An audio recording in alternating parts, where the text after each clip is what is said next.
Hello everyone. Hi. Okay, so we were invited for a wedding and I volunteered to do the flower bouquet for the bride and also a corsage for the groom. So we are heading now to the flower shop to buy the fresh cut flowers. We're just waiting for the cab to arrive. It's taking so long. Bye, see you later. See you later. Okay, so we are now here in the flower shop, huh? It's so cold. Like in Switzerland. Like in Switzerland, yeah. So we are here in the flower shop. Here are the roses.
Roses, ivory roses,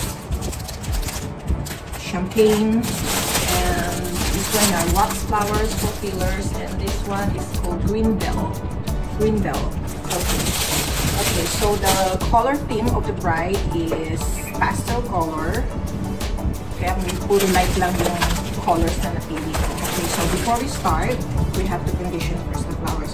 So for the conditioning of this flower is very different from the last time I made kasi normally yung mga bridal bouquet is walang tubig, diba? It's not under the water, kaya kailangan natin siya i-condition ng mas matagal para mas ma-absorb yung stem, mas ma-absorb yung stem ng daming tubig. So, let's start ko na condition.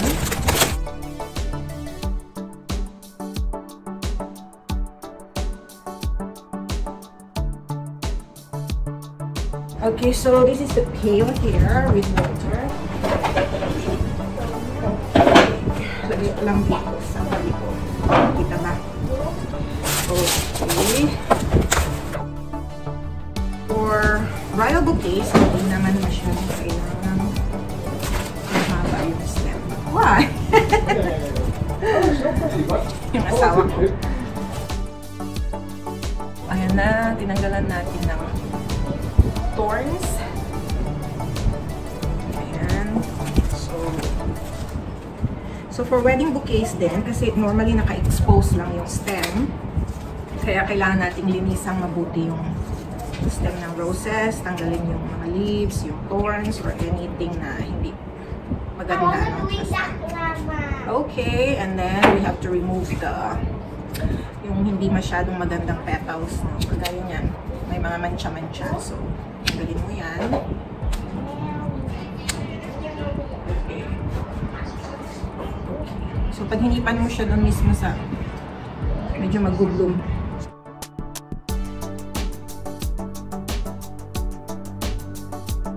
This is a challenge for me dahil matagal na akong walang practice. Matagal na akong hindi gumagawa ng bouquet, no? Aside from the normal bouquets na ginagawa ko para sa mga friends. Pero ang wedding bouquet, medyo wala na ako talagang practice. Why stop? Okay, I stopped because I'm cleaning the flowers. So this is my daughter. You say hello there. Hello. What's your name? Hello. You talk properly. Sawa. Sawa. What is sawa? I like sawa. Can you spell your name? Sawa. Spell. S. S-A-R-A-N. Sawa. Very good. What's your surname? Surname, your family name. Oh. Sobler. How old are you? 4. 4. 1 plus 1. You don't know. 2. Oh, you're just kidding. I need to put the cast on the chair. Okay, what cast? A Play-Doh cast. Oh. That is better. So fast, right?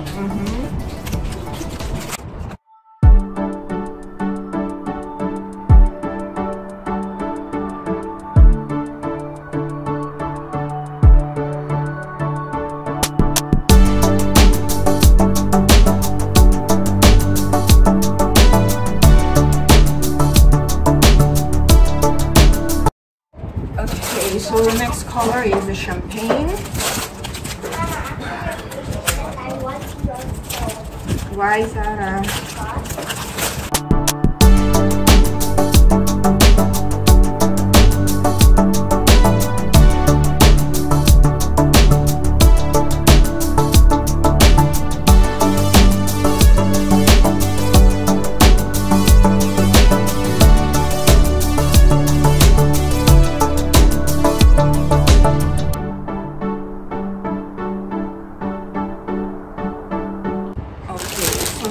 Ito naman yung i-condition natin. This BOUQUET.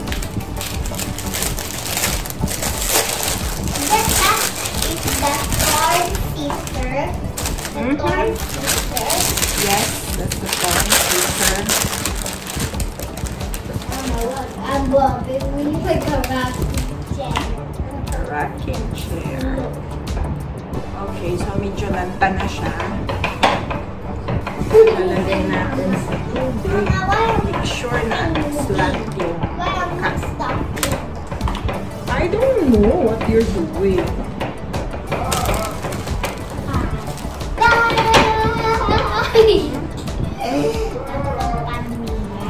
You're so funny. Are you crazy? No.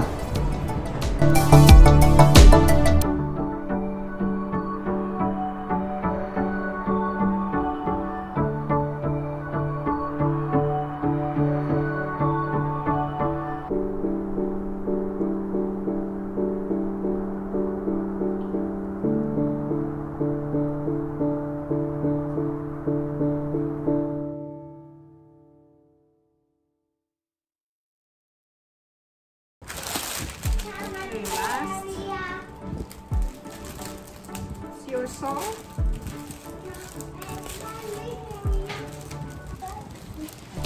So this is called wax flower. W-A-X. Smells very good. Where is it?